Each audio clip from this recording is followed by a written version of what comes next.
Tara at samahan niyo akong magluto ng adobong bagulan o cuttlefish. Inumpisahan ko nga pala sa paglilinis ng ating bagulan, tinanggalan ko lang yan ng ngipin at balat niya.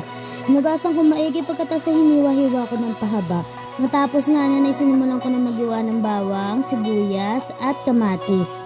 Naghiwa nga rin pala ako dyan ng sining haba at nagpainit na ako ng kawali. Naglagay ako ng oil at sisimulan ko na igisa ang bawang, sibuyas at kamatis. Pagtapos nga na isinunod ko na ang ating bagulan at tinalo-halo ko lang ito. Nilagyan ko ito ng black pepper at isusunod ko na ang tinabi kong ink kanina. Maglalagay din ako dyan ng suka at toyo. Halo-haloin nga lang itong maigi at nilagyan ko nga rin palayan ng kaunting ginisa mix at tinalo-halo ko. Nilagay ko rin ng siling haba at luto na po ang ating adobong bagulan. Thank you for watching and follow for more.